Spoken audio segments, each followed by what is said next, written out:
Hello, welcome to Civil Diaries. ഇന്ന് നമ്മൾ നോക്കാൻ പോകുന്നത് പബ്ലിക് ഹെൽത്തിന്റെ സെക്കൻഡ് ഡേ ആണ്. സ്റ്റഡി ക്യാപ്സ്യൂളിന്റെ സെക്കൻഡ് ഡേ ആണ്. കഴിഞ്ഞ ക്ലാസ്സിൽ നമ്മൾ കണ്ടത് ഫിസിക്കൽ ക്യാരക്ടറിസ്റ്റിക്സ് ഓഫ് വാട്ടർ ആയിരുന്നു. നെക്സ്റ്റ് നോക്കാൻ പോകുന്നത് chemical characteristics and drinking standards ആണ് നോക്കാൻ പോകുന്നത്. അപ്പൊ അതിൽ ഫസ്റ്റ് വരുന്ന ക്യാരക്ടറിസ്റ്റിക്സ് എന്ന് പറയുന്നത് ടോട്ടൽ ഡിസോൾവ്ഡ് സോളിഡ്സ് ആണ്. ടോട്ടൽ ഡിസോൾവ്ഡ് സോളിഡ്സിന്റെ റേഞ്ച് എന്ന് പറയുന്നത് 500 to 2000 milligram per liter ആണ് റേഞ്ച് വരുന്നത്. ഡ്രിങ്കിങ് വാട്ടർ സ്റ്റാൻഡേർഡ് വരുന്നത്. അതിനകത്ത് നെക്സ്റ്റ് വരുന്നതെന്ന് വെച്ച് കഴിഞ്ഞാൽ pH ആണ്. pH എന്ന് പറയുന്നത് 6.5 to 8.5 വരെയാണ് ഡ്രിങ്കിങ് വാട്ടർ സ്റ്റാൻഡേർഡ് എന്ന് പറയുന്നത്. അസിഡിറ്റി 0 ആണ് വരുന്നത്. Alkalinity 200 milligram per liter of CaCO3 എന്നാണ് റെപ്രസെന്റ് ചെയ്യുന്നത്. Hardness 200 to 600 milligram per liter ആണ് വരുന്നത്. ക്ലോറൈഡ്സ് വരുമ്പോഴത്തേക്ക് 250 milligram per liter to 1000 milligram per liter ആണ് വരുന്നത്.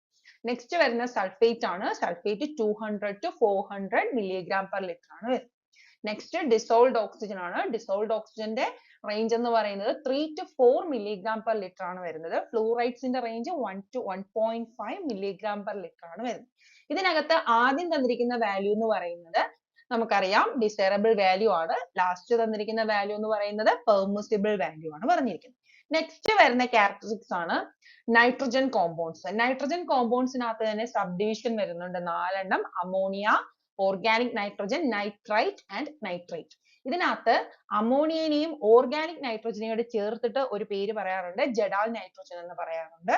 അതുപോലെ ഓർഗാനിക് നൈട്രജനെ ആൽബുമിനോയിൻ നൈട്രജൻ എന്ന് കൂടി പറയാറുണ്ട്. ഇനി അമോണിയയുടെ റേഞ്ച് വരുന്നത് 0.5 milligram per liter ആണ് വരുന്നത്. Organic nitrogen 0.3 milligram per liter. Nitrate ആവുമ്പോൾ 0 ആണ് വരുന്നത്. അതായത് നൈട്രേറ്റിന്റെ കണ്ടന്റ് ഒന്നും തന്നെ ഡ്രിങ്കിങ് വാട്ടറിൽ കാണാനായിട്ട് പാടില്ല. നെക്സ്റ്റ് നൈട്രേറ്റ് ആണ് വരുന്നത്. നൈട്രേറ്റ് എന്ന് പറയുന്നത് 45 milligram per liter ആണ് വരുന്നത്.